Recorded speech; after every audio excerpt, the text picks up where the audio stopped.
오늘은 예수님께서 이 땅에서 가장 큰 고난을 겪으셨을 때를 기억해보는 고난주일, 종료주일입니다. 그래서 오늘은 많은 교회들이 이 성찬에 참여함으로 주님의 십자가 고난을 심령에 새기고 있습니다. 또 오늘부터 시작되는 한 주간 동안은 고난주간으로 지키게 되는데, 예수님께서 붙잡히시고 재판받으시고 또 십자가에 달려 돌아가신 마지막 한 주간을 묵상해보는 경건한 기간입니다. 그래서 우리들도 이 한 주간 동안은 매일 저녁 집회에 참여해서 우리를 위해서 십자가 고난을 당하신 우리 주님의 사랑을 묵상하면서 우리의 마음을 새롭게 하는 시간을 갖고자 합니다. 오늘 우리가 읽은 이 본문은 이사야 선지자의 예언에 나타나 있는 예수 그리스도의 순환에 대한 내용입니다. 오늘 본문에 묘사된 우리 예수님의 모습을 한번 조명할 필요가 있는데, 예수님은 고운 모양도 없고 풍채도 없어서 흠모할 만한 아름다운 것이 없다고 했습니다. 지금 우리가 살고 있는 이 현대는 자기 PR 시대라고 합니다. 사람들에게 인정받기 위해서 자기의 좋은 모습을 드러내는 그런 시대입니다. 우리 트럼프 대통령께서는 자신의 이미지가 대중에게 어떻게 비춰지는지에 대해 매우 민감하다고 알려져 있습니다. 그래서 사진 촬영을 할 때마다 조금 더 날씬해 보이는 각도에서 찍어달라고 늘 요청을 한다고 합니다. 이런 문화 안에서 사는 사람들이 열심히 노력하는 것이 있습니다.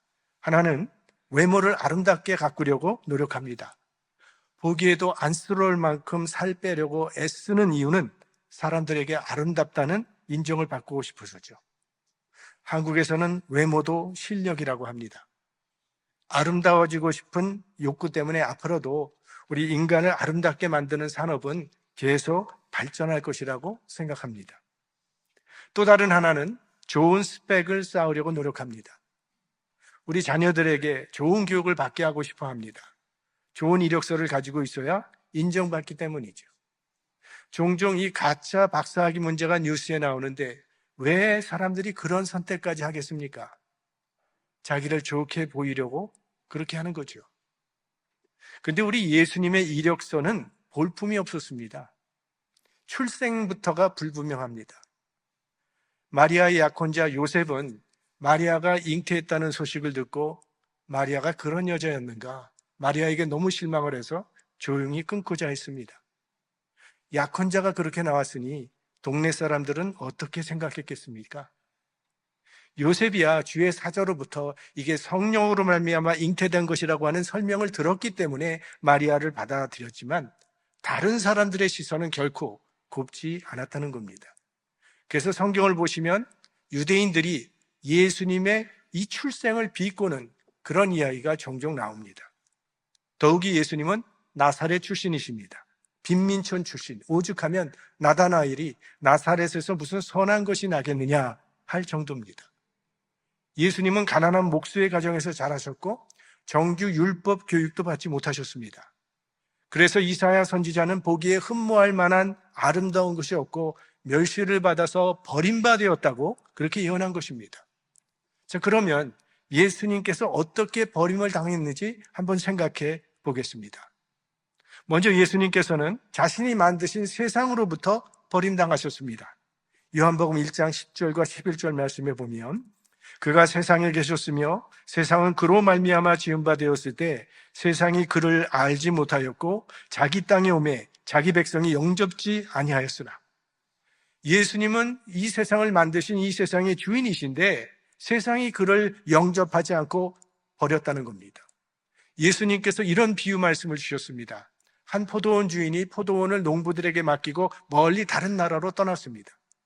그리고 이제 추수할 때가 되어서 소출을 얻기 위해서 종들을 보냈더니 농부들이 그 종들을 때려서 보냈다, 이렇게 나옵니다.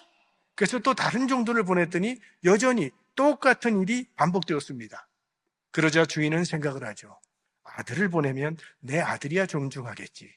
그래서 아들을 보냈더니 농부들이 이는 상속자니까 이를 죽이기만 하면 이 포도원이 다 우리 것이 될 것이다 해서 한 아들을 죽였다고 그렇게 말씀하셨습니다. 하나님의 아들이 자기 땅에 오셨는데 자기 사람들이 이 세상은 하나님의 것이 아니라고 하면서 하나님의 아들을 죽였다는 그런 말씀입니다. 그 다음에 예수님은 자기 동족으로부터 버림을 당하셨습니다. 예수님의 재판 과정을 보시면 아주 이상한 일이 벌어지게 되는데, 로마 총독은 예수님을 놓아주려고 애를 쓰는데 유대 민족들은 저를 십자가에 못 박아 죽이라고 아우성을 쳤습니다. 결국 그 유대인들의 요청에 따라서 예수님은 십자가에 죽임을 당하셨습니다. 예수님은 자기 백성에게 철저하게 버림을 당하신 것입니다. 예수님께서는 고향에서도 배척을 당하셨습니다. 우리에게 고향이라고 하는 이미지는 언제든지 나를 반겨주는 것이죠. 좋은 일이 생기고 성공했을 때 가장 먼저 가고 싶은 곳이 고향이고, 힘들고 지칠 때도 위안이 되는 어머니 품과 같은 곳이 고향이죠. 그런데 예수님께서는 고향에서조차 배척을 받으셨습니다. 그래서 선지자가 자기 고향과 자기 집 외에서는 존경받지 못함이 없느니라며 섭섭해 하셨습니다. 사실 예수님의 고향 나사렛은 이 세상에서 사실은 가장 큰 축복을 받은 마을입니다. 하나님의 아들이 이 땅에 오셔서 사셨던 마을이기 때문에 세상에는 유명한 생가가 많이 보존되어 있죠. 마틴 루터의 생가라든지 모차르트의 생가라든지 조지 워싱턴의 생가, 또 북한에 가시면 김일성의 생가가 거기 보존되어 있는데 거기에는 그의 부모가 사용했다는 농기구까지 여러 전시되어 있습니다. 만약 나사렛 동네 사람들이 예수님의 생가를 원형 보존했다면 그것은 이 세상에서 가장 귀한 성지가 되었을 겁니다. 또 예수님께서 사용하셨던 이 연장들을 그대로 보존했다면 인류 최고의 유산이 되었을 겁니다. 그걸 고향 사람들이 그 축복을 발로 걷어찬 겁니다. 예수님은 자기 가족들로부터도 버림을 당하셨습니다. 성경은 당시 예수님의 가족들의 반응을 이렇게 기록하고 있습니다. 이는 그 형제들이라도 예수를 믿지 아니함이로라. 가장 가까운 가족조차도 처음에는 예수님의 사명이 무엇인지, 예수님의 정체가 무엇인지 이해하지 못했고 믿지 않았다는 것입니다. 그래서 갈 곳이 없어진 예수님께서는 여우도 굴이 있고 공중의 새도 거처가 있으되 인자는 머리 둘 곳이 없다고 말씀하셨습니다. 그래서 결국 예수님의 주변을 이루는 사람들은 12명의 제자들 뿐이었습니다.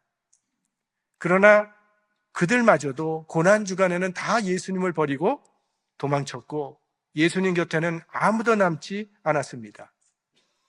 예수님은 이 세상에서는 바라볼 사람이 없어서 하나님을 바라보았습니다.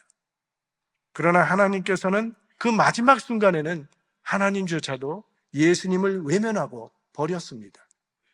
그 아픔을 예수님은 이렇게 외치셨어요. 나의 하나님, 나의 하나님, 어찌하여 나를 버리셨나이까? 왜 예수님은 이처럼 처참하게 버림을 당하셔야 했을까요? 오늘 읽은 이사야 선지자가 예수님의 버려짐의 의미를 밝히고 있습니다. 5절 말씀 우리 다 같이 읽겠습니다. 그가 찔림은 우리의 허물을 인함이요 그가 상함은 우리의 죄악을 인함이라. 그가 징계를 받음으로 우리가 평화를 누리고 그가 채찍에 맞음으로 우리가 나음을 입었도다. 예수님께서 버림을 당하신 이유는 우리의 죄 때문이라고 말을 하고 있어요. 죄의 삭은 사망이라고 했는데 성경이 말하는 사망이란 하나님과의 분리를 말하는 것입니다. 하나님의 임재로부터 쫓겨나는 것, 하나님으로부터 버림받은 상태, 그것을 사망이라고 말합니다. 우리는 죄로 인해 마땅히 하나님께 버림받아야 하지만 예수님께서 우리가 서 있어야 할 그 자리에 대신 서서 우리를 대신하여 버림을 당하신 것입니다.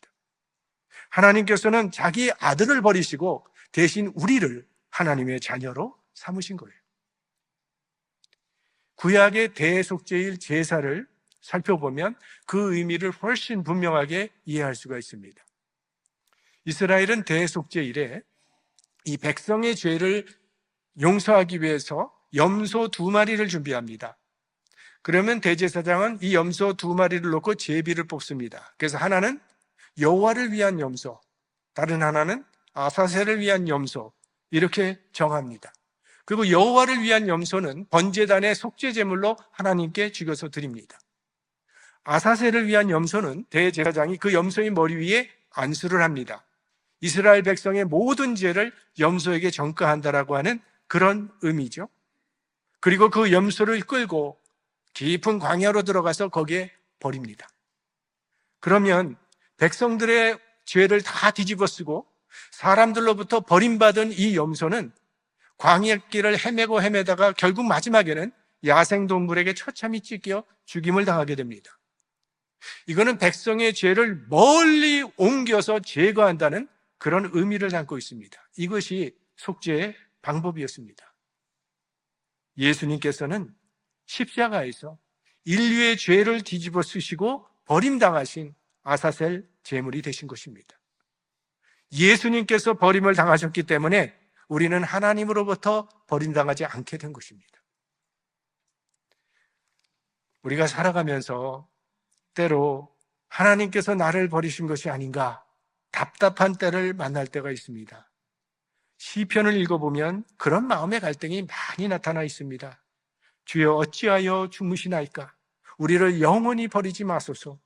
여호와여 어찌하여 환난 때에 숨으시나이까? 내가 낮에도 부르짖고 밤에도 잠잠치 아니하오나 응답지 아니하시나이다. 버림받은 그런 마음의 갈등이 여기 나타나죠. 믿음의 조상 아브라함도 그런 경험을 했습니다. 아무런 이유도 없이 이삭을 바치라는 명령을 받았을 때 아브라함은 하나님으로부터 버림당했다고 생각했을 것입니다.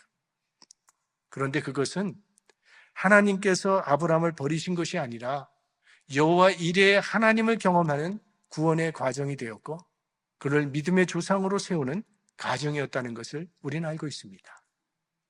하나님은 결코 우리를 버리지 않으십니다. 아들을 십자가에 내어놓으시기까지 우리를 사랑하신 하나님께서 어찌하여 우리를 버리시겠습니까? 순탄할 때나 어려울 때나 건강할 때나 병들었을 때나 이 땅의 모든 소망이 끊어지고 의사조차 손 놓는 그 마지막 순간이라도 우리 주님은 우리를 놓지 아니하시고 끝까지 붙들어 주실 것입니다. 마지막 요단강을 건너는 그 순간에도 하나님은 우리와 함께 하실 줄로 믿습니다. 어떤 상황 가운데서도 우리 하나님은 우리와 함께 하신다는 그런 신뢰감을 잊지 마시고 믿음의 경주에서 끝까지 승리하시기를 바랍니다. 오늘 우리를 구원하시기 위해서 버림당하신 우리 예수님 앞에서 우리의 신앙생활을 한번 생각해 볼 필요가 있다고 봅니다. 신앙생활을 크게 두 단계로 구분해 볼 수 있습니다. 하나는 초기 단계입니다.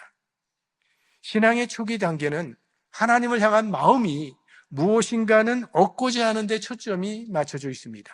주로 우리의 마음이 그렇습니다. 예수님께서 공생의 사역을 할 동안 수많은 사람들이 예수님을 따라다녔습니다. 그들이 왜 예수님을 찾아왔습니까? 어떤 사람은 떡을 얻으려고 찾아왔고, 어떤 사람은 질병에서 치유받고자 따라왔고, 어떤 사람은 이스라엘의 회복이 예수님을 통해서 이루어질 것이라고 하는 정치적인 희망을 걸고 예수님을 따랐던 사람들도 있습니다. 결국 모두 예수님에게 무언가를 얻고자 찾아온 것입니다. 그건 지금도 마찬가지라고 생각합니다. 초기 단계의 신앙은 얻고자 하는데 관심이 있습니다.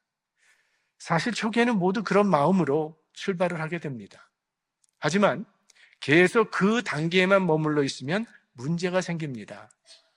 평생 교회를 다니면서도 무엇을 얻고자 하는 데만 관심이 있다면 그분은 시험에 빠지거나 문제를 일으키기 쉽습니다. 왜냐하면 내가 원하는 것을 항상 얻을 수는 없기 때문입니다. 그래서 예수님께서 세례 요한에 대해서 말씀하신 게 있습니다. 너희가 무엇을 보려고 광야에 나갔더냐? 부드러운 옷 입은 사람들을 보려면 왕궁으로 가야 하느니라. 세상적인 영광과 안락함을 기대했다면 그런 것은 세례 요한으로부터는 얻지 못할 것이라는 말씀입니다. 왜냐하면 세례 요한은 그런 삶과는 전혀 다른 길을 걷고 있는 사람이기 때문입니다. 예수님도 그렇죠. 우리 신앙이 계속 무언가를 얻으려는 단계에만 머물러 있다면 예수님께서는 우리에게도 부드러운 옷을 입은 사람들을 보려면 왕궁으로 가라고 말씀하실 것입니다. 그 다음에는 성숙한 단계의 신앙이 있죠. 성숙한 신앙은 하나님 나라를 위해서 무엇을 버릴까에 그 초점이 맞춰져 있습니다. 하나님의 뜻을 이루기 위해 내 이 안락함, 자존심, 아집, 이것을 내려놓을 수 있는 단계. 75년 동안 메소포타미아에 잘 정착해서 살고 있던 아브라함에게 하나님께서는 네 고향과 친척을 떠나 내가 네게 지시할 땅으로 가라고 명하셨습니다. 아브라함은요, 정말 버리기 어려운 걸 버리고 떠난 겁니다. 그런데 하나님께서는 그보다 더 어려운 것도 버리게 하십니다. 네 아들 이삭을 번제로 드리라고 명하셨어요. 그런데도 아브라함은 하나님의 뜻에 순종해서 버렸기 때문에 그의 후손 가운데 메시아가 탄생할 수 있었던 거예요. 모세는 세상 사람들이 누리고 싶어하는 부귀 영화를 다 가졌던 사람입니다. 그런데 하나님의 나라를 위해서 세상의 영광과 안락을 버렸기 때문에 출애굽의 역사가 이루어졌던 거죠. 사도 바울은 그리스도를 위하여 모든 것을 배설물로 여기며 버렸기 때문에 복음이 땅끝까지 전파된 것입니다. 성숙한 신앙이란 하나님 나라를 위해 버릴 줄 아는 신앙입니다. 저는 우리 교인들이 모세나 바울처럼 거창한 것을 버릴 것을 바라지는 않습니다. 다만 좀 가깝고 편리한 주차장 좀 버리고 학교 주차장에 주차해 주시기를 바랍니다. 내가 이만큼 신앙생활을 했으면 누군가를 위해서는 양보도 할 줄 알아야 된다고 봅니다. 신앙은 처음에는 받는 것에서 출발하지만 성숙할수록 무엇을 내려놓을 것인가로 옮겨가게 됩니다. 그럼 우린 스스로에게 물어볼 필요가 있겠죠. 나는 지금 어떤 신앙의 자리에 서 있는가? 우리들의 신앙이 얻고자 하는 신앙을 넘어서 하나님 나라를 위하여 내려놓을 수 있는 성숙의 단계로 나아가기를 소망합니다. 지금 우리 앞에는 주님의 살과 피를 기념하는 성찬이 준비되어 있습니다. 주님께서 자신의 생명을 내려놓으심으로 우리를 구원해 주셨죠? 그 주님을 생각하면서 우리들도 이제는 하나님의 나라를 위해 뭔가는 내려놓겠다는 각오로 이 성찬에 참여할 수 있기를 주님의 이름으로 축원합니다. 성령의 능력